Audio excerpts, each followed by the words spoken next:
आज हम जो है लेंसेज के बारे में पढ़ेंगे। गोलीय लेंसों तथा प्रकाश का अपवर्तन। उसमें हमने दर्पण के बारे में पढ़ा था। उत्तल लेंस और अवतल लेंस दो तरह के लेंस होते हैं। किनारों से पतला, बीच से मोटा, अभिसारी। किनारों से पतला, बीच से मोटा और अभिसारी।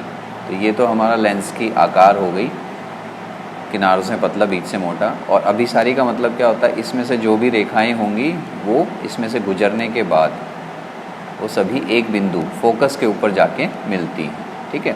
अवतल लेंस किनारों में से मोटा और बीच से पतला। तो इसकी अगर हम चित्र की बात करें तो इस तरह से बनेगा इसका चित्र। और इसके अंदर जो है, जो भी अपसारी का मतलब क्या होता है कि जो भी किरणें इसमें से जाएगी उनको फैला देता है, तो इसको हम अपसारी बोल देते हैं। उत्तल तथा अवतल लेंस के किरण आरेख बनाने के नियम जो हमने दर्पण में पढ़े थे उसी तरह के। मुख्य अक्ष के समांतर आने वाली प्रकाश किरण उत्तल लेंस से अपवर्तन के बाद लेंस से दूरी और फोकस से जाती है। मुख्य अक्ष के समांतर आने वाली प्रकाश किरण अवतल लेंस से अपवर्तन के बाद लेंस से दूरी और फोकस से दूर जाती है। और दोनों ही प्रकार के लेंस जब प्रकाश किरण प्रकाशिक केंद्र से गुजरेंगे तो अपवर्तन के बाद बिना विचलन के हो जाएंगे। तो ये तीनों पॉइंट सेम है जो हमने उसमें पढ़े थे। उसके बाद है प्रकाश का अपवर्तन। आपतित किरण, अपवर्तित किरण तथा दोनों माध्यमों को अलग करने वाले पृष्ठ के आपतन बिंदु पर अभिलंब सभी एक ही तल में होते हैं। आपने पढ़ा होगा कि जैसे एक किरण आ रही है तो ये आपतित किरण हो गई, इसके ऊपर हमने 90 डिग्री का कोण बना लिया और ये हमारा लेंस। तो ये आपतित किरण और इससे ये अपवर्तित किरण बाहर जा रही है, ये दर्पण के केस में, और अगर अंदर जा रही है तो ये अंदर वाली अपवर्तित हो गई। ठीक है। प्रकाश के निश्चित रंग तथा माध्यमों के युग्म के लिए साइन आई आपतन कोण यहाँ जो बनेगा, और साइन आर क्योंकि जब ये अंदर जाएगी इस तरह से तो ये जो है इधर मुड़ जाती है अभिलंब की तरफ, अगर जो है, और अभिलंब से दूर, तो उसके बीच का एक कोण बनाना है हमने, वो आपका अपवर्तन कोण होगा। तो स्थिरांक के हिसाब से क्या होता है, साइन एंगल आई और अपॉन आर जो है हमेशा कांस्टेंट होता है।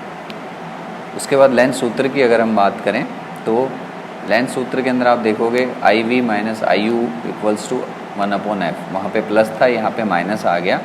मैग्नीफिकेशन में वहाँ पे माइनस वी अपॉन यू था, यहाँ पे वी अपॉन यू है। तो बस यही इन दोनों के अंदर अंतर है।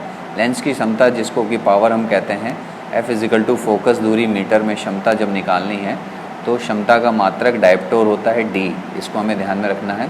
इसी तरह से अपवर्तनांक निकालना है तो माध्यमों के युग्म में प्रकाश की गति के अनुपात को अपवर्तनांक कहते हैं।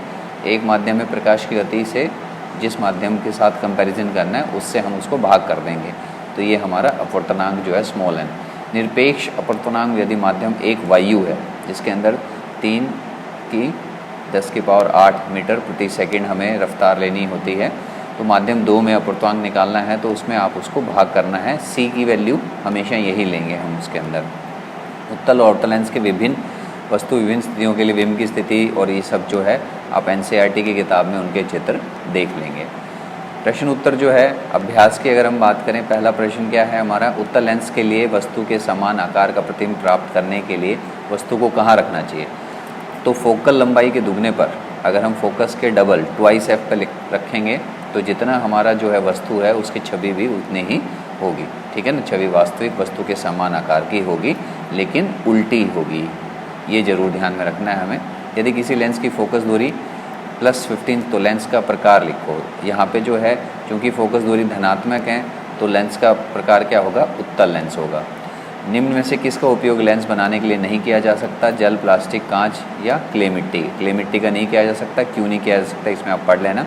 उत्तल लेंस के लिए वस्तु को लेंस की ओर ले जाने पर प्रतिबिंब के आकार में क्या परिवर्तन होगा।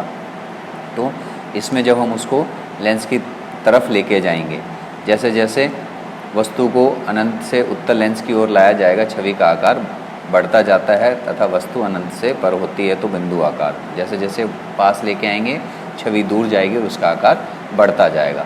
पांचवा जो है उत्तल लेंस के वस्तु की निम्न स्थितियों के लिए रेखना वक्रता के अंदर फोकस के बीच में, F और 2F के बीच में, 2F पर और अनंत पर, और 5 E है आपका फोकस पर। तो इसमें से 3 मैंने अगले पेज पे आपके बना रखे हैं, बाकी आप NCERT में से देख लेना। लेंस के संदर्भ में परिभाषित करना वक्रता केंद्र और फोकस, और 7वां है क्षमता। तो ये तीनों प्रश्नों के उत्तर आपको यहाँ पे मिल जाएंगे। ये जो रे डायग्राम है ये पहले 3 हैं, इसके अलावा जो अगले जो 2 हैं वो आप अपनी NCERT किताब में से देख लेंगे कि छठा वक्रता केंद्र को जो है परिभाषित किया हुआ है, आप यहाँ से लिखेंगे, फोकस को परिभाषित किया हुआ है, और 7वां प्रश्न लेंस की शक्ति को मीटर में मापे गए लेंस की फोकस दूरी के व्यक्त में रूप में जाना जाता है। लेंस की शक्ति जो है P = 1/f होती है। तो यहाँ पे f हमें 2d दे रखा है, ठीक है ना, तो हाफ हो गया। इसको जब हम लिखेंगे तो 0.5 आ जाएगा, लेकिन माइनस साइन है, तो इसलिए ये कौन सा लेंस होगा, हमारा अवतल लेंस होगा। तो उम्मीद है वर्कशीट पसंद आएगी। देखने के लिए धन्यवाद।